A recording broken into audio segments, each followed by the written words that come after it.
This is one of my favourite exercises for learning indices.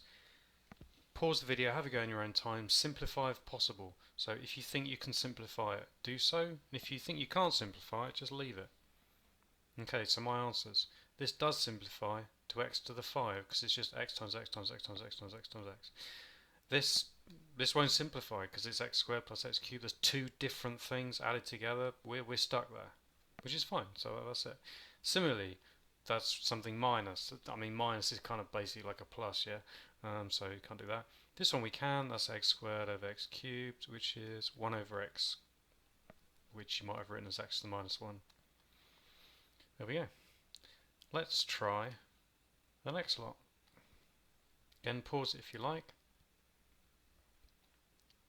This is just x times x times x times x times x times x, which is x to the 6.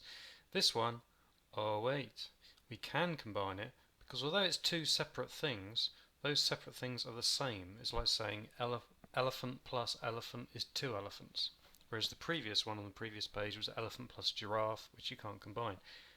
This, again, is the same thing, and they cancel to make 0. Now, what does this make? Answer 1. Because you've got x times x times x. I'll just very quickly go over this in case you want to see it. That cancels with that, that cancels with that, that cancels with that.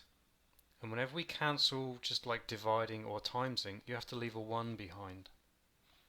Because what you've basically got there is, if instead of writing it, suppose we got to x times x and left it there, and then we said, well, let's pretend x is, I don't know, 3. What's 3 divided by 3? Well, it's definitely 1, isn't it? So, just to be clear, the answer is 1. Last page, here we go.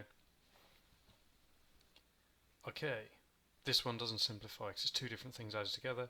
This one does simplify, that's 2x to the 4. That doesn't simplify because it's two different things being minus from each other. And this one does simplify and leaves you with nothing.